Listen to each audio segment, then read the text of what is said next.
Hello again. We are going to continue with our little tutorial, and this time we are going to talk about social policies.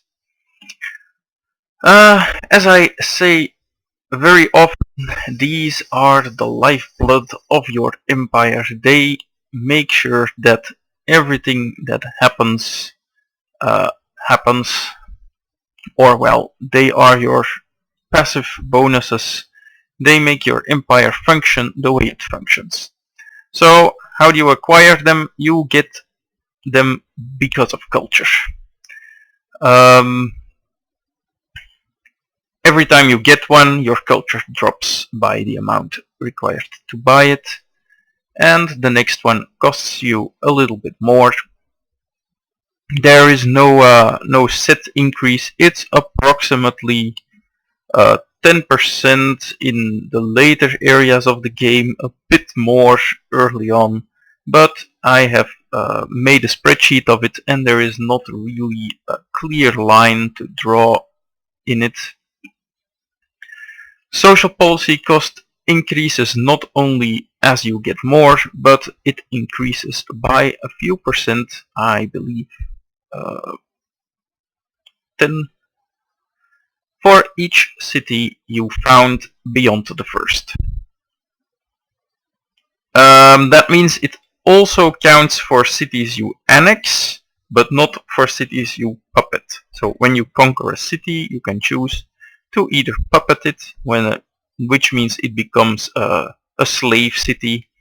You can't determine what a puppeted city builds, and it has lower stats than a normal city, but it does not increase your social policy costs, and it is a lesser hit to your happiness than an annexed city is. We will talk more about that when we conquer someone in this game, which should be a few episodes from now. But let's go into the policies.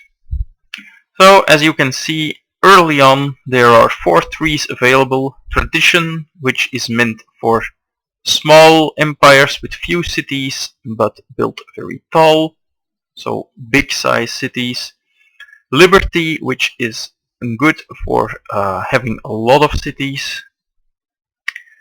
Honor, which is the combat tree, but it's currently a little underpowered. These talents are not very strong, we will talk about them soon. And piety, which is the religion tree.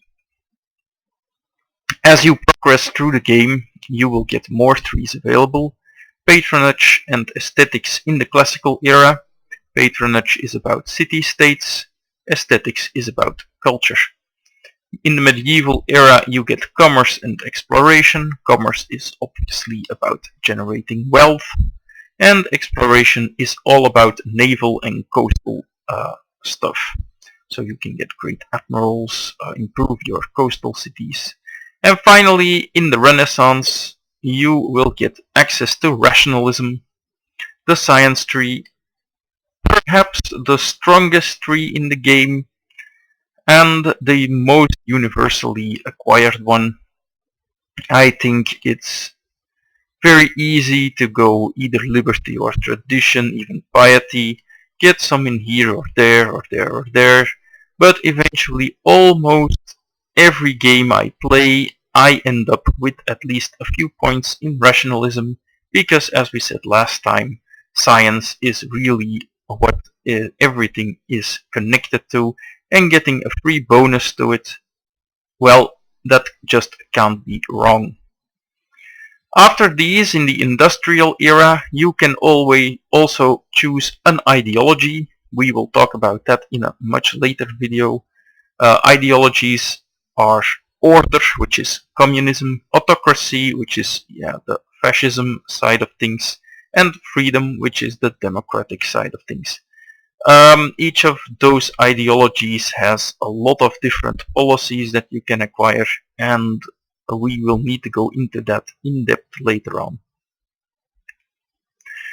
For now, we have to pick one of these 4 trees, and There is a universal knowledge that tradition at the moment seems to be the strongest one. Tradition allows you to build really big cities, and big cities are strong cities very quickly. It increases the growth of your cities, both by this talent landed elite as well as by completing it. It allows you for some extra happiness and wonder building with aristocracy, and even more happiness and gold with monarchy. And it gives you a free culture building, which in turn increases the pace at which you acquire policies. Now, if you are going for that, perhaps you don't need to build the monument, as you will get a free one. So instead of building the monument, we'll click on workers to make a worker. And if we choose to get tradition, then we will just get a free culture building in a few turns as we take the second policy.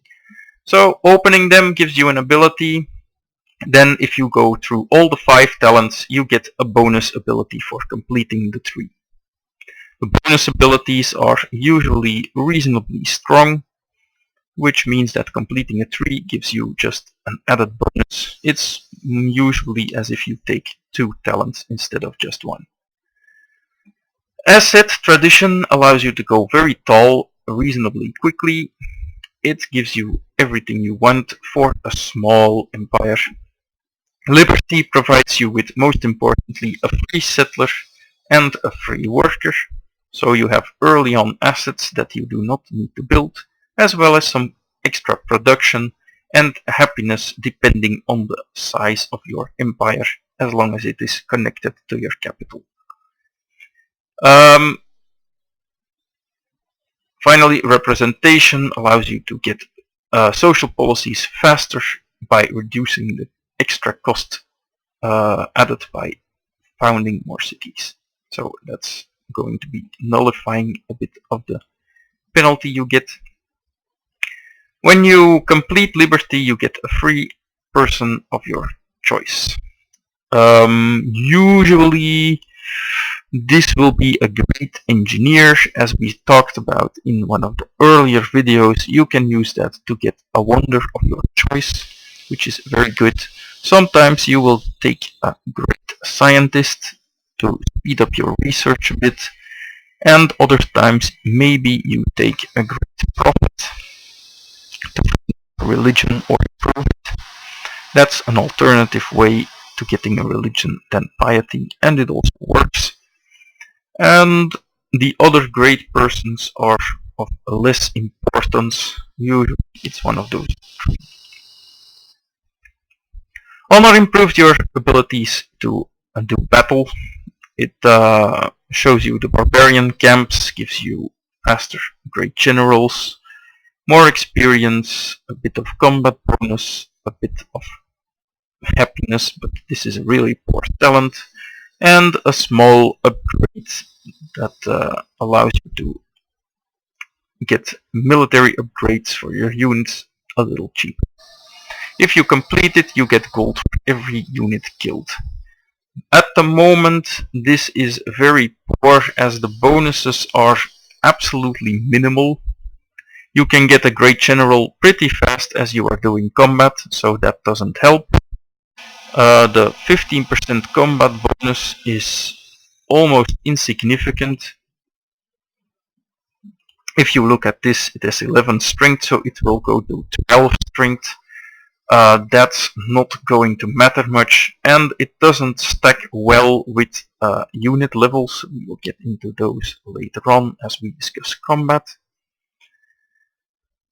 So this ability, not very good. It's also only for melee units adjacent to another military unit, so it doesn't come up all that often. This one, very insignificant. You have to keep units in your cities to benefit from this bonus. So yeah, that's not gonna happen when you're waging war. You'll need your units for that. And upgrading units is, while good, it's rarely a problem to come up with the few golds that it costs. So All in all, not the best tree. It doesn't provide you with a lot of happiness, which is the key thing you need for conquest. So even when going for full out war, you are better off picking one of these two. Honor is sometimes taken after completing the first tree, but I'm not a big fan of that. I think it's just too weak at the moment, and I have not finished a game where I have gone Honor, I think. Maybe as a second or third tree. Piety then allows you to build temples and shrines faster and get more faith from them. So if you are going for a religion, then piety is your go-to tree. But even piety is often combined with tradition or liberty. So if you take the tradition opener, you get more culture, which you can then use to buy the first two policies of piety almost as fast as if you don't take tradition. And you mostly want these two talents to found your religion, and then the others can come in later. Mandate of Heaven is very good for spreading your religion, but religious tolerance and theocracy are very weak talents. You mostly don't want to take them, or if you do, it will not be early on. And finally, Reformation allows you to add a powerful Reformation belief, but the choice of which one you want, that is something you can only make later in the game, I think, because it needs to be a pretty informed decision unless you already have an idea of where your empire is going. So you don't want to take this if your religion turns out to be a failure.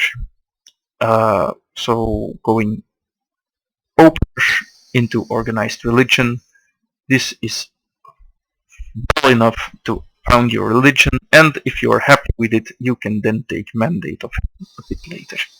Filling out the tree gives you a free Great Prophet and some bonus for holy sites, but holy sites are not the best.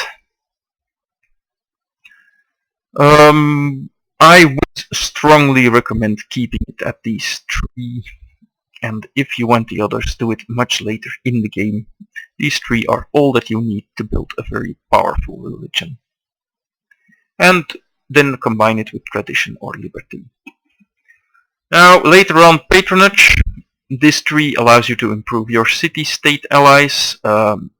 Your influence with them from quests will decay slower. We will show that more in depth when we meet a city-state. Consulates, this resting point thing means that by default your influence will be 20. So if you don't do any quests, it will never go below 20. Combining that with some other abilities means that they will always be your friends, which is a good thing. So this is a strong one. Philanthropy allows you to generate more influence by gold gifts, and scholasticism gives you some science. The other 2 not so important, you can take them and look at them when you want, but this tree is useful only for when you have city-state allies or want them. If you intend to conquer them, then I would recommend against it. Aesthetics is for the culture game. It allows you to produce culture a little faster. In general, it's not a very strong tree unless you really focus on culture, because it doesn't have much to offer other than culture. So as you can see, it's all culture, culture, culture. It doesn't even give you that much extra tourism, but it allows you to use faith to buy great people of the tourism kind, and that's really the reason to go into it. Never take this tree unless you are going for the tourism victory. It's just a complete waste if you don't. Commerce, a very powerful tree for most victory types.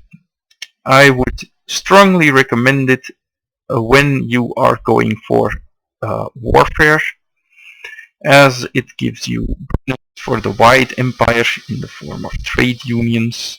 Mercantilism allows you to buy things much cheaper, and protectionism provides a huge chunk of happiness. Happiness, again, in the wide empire, it's going to be mostly about happiness management, and you do that through the social policies. So this can be very potent. And your trade posts, this is an improvement that you can put on land, are going to give you extra gold. Now, why is that important? Because when you conquer, if you put something, it will be on gold focus. So this will be automatically locked, and that city will try to only produce gold. So it's very useful for a puppeted city to surround it with trade posts. That is, let's check, that's this improvement in guilds, and a trade post grants you extra gold on the tile it is built on. 1 early on, and then 2 once you have economics, and with full commerce that becomes 3 and 4 during golden ages. So for every citizen you will be generating suddenly 4 gold, and that's quite a lot. So commerce with a conquest empire, that's really gonna make an immense difference. Commerce, one of my favorites, as you can probably hear. It's also reasonably good for other victory types, but especially for the wargame, it's very potent. Exploration, excellent for naval everything. If you are on an island map, then going exploration is a very good choice. Increases your production, increases your naval movement, sight range, provides happiness, movement for generals, gold, and even more gold. So this one very strong for the island maps, but if you're not on an island map, you probably want to skip this. And then rationalism, as we said, it gives you 10% flat if you are happy, 2 per specialist, so that, well, every specialist you make becomes a science specialist in essence, and the science specialists become almost twice as good. Sovereignty, 1 gold for every science building. That's in the wide empire a huge amount, in the tall empire a little less, but not bad. And extra research from research agreements. This is mostly valuable if you are having a lot of friends to do them with. Then faster grade scientists, this helps you out in every way, just like the faster grade artists here, except of course that great scientists are always good, whereas great artists, etc., well,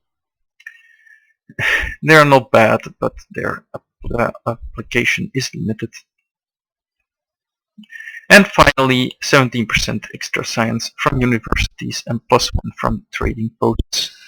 So in that wide empire where you have trade posted up everything, this suddenly becomes an enormous boost in science output. So they go really well together. And in fact, one of my favorite playstyles in the wargame is starting tradition, a small but powerful empire, then going into commerce and rationalism to conquer the world. That's certainly going to always be good.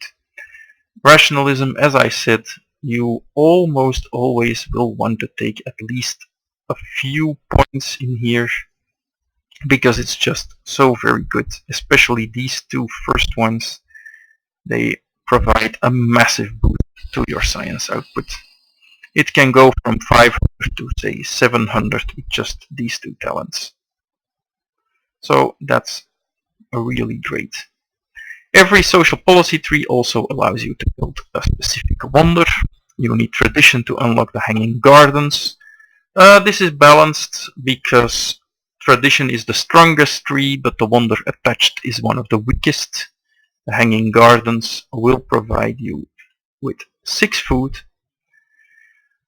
but 6 food in your capital, for example, is not very strong anymore because trade routes can give you the same. So it's just a dummy trade route that costs you immense amounts of production. So you can build it. It's definitely going to be strong, but on higher difficulties I would not recommend it. Liberty allows you to build the pyramids for more free workers and combined a 50% increase in working speed. That goes for making roads, for building tile improvements, but it also counts for other things like archaeologists. So that's a really decent wonder, but it's not like it can't be missed. Honor allows you to build the Statue of Zeus. The Statue of Zeus is the wonder that gives you a bonus for attacking cities. Not bad, but not required. Piety allows you to build the Great Mosque. Great Mosque, a very powerful wonder. You can see it here. It gives you a free mosque in the city, and missionaries provide you with an extra spread of their religion, so they become 50% better. I think it even works for great prophets born in that city, so that would make it even stronger. If you can get this, you are golden for the fate at least. Patronage allows you building the Forbidden Palace, very, very powerful. Again, taking this opener alone is good enough for the wonder and the decreased loss of influence, so that's good enough. Aesthetics allows you to build Uffizi. That's a culture wonder. You can find that here. In architecture you still need the property, of course. And Uffizi, a reasonably powerful wonder, but by no means a necessity, not even for the culture game. Commerce allows the Big Ben. Big Ben you can find in industrialization. Gives you extra gold and 15% reduced costs, which is really, really strong. It stacks up with mercantilism for a total 40%. Exploration allows you to build the Louvre. The Louvre, one of the wonders for culture. 4 slots for cultural stuff, artifacts and art. So reasonably powerful for the culture game. And rationalism allows you to build the Porcelain Tower, located here, a free great scientist and 50% more from research agreements. Also a very, very powerful wonder. So that is all for the social policies. We will talk about them more as they come up, but for now we are going to adopt tradition. You really can't go wrong with it. So that's one I think a beginning player should start out with this one and then test liberty in another game. But tradition generally never wrong, even if you go wider than you intended originally.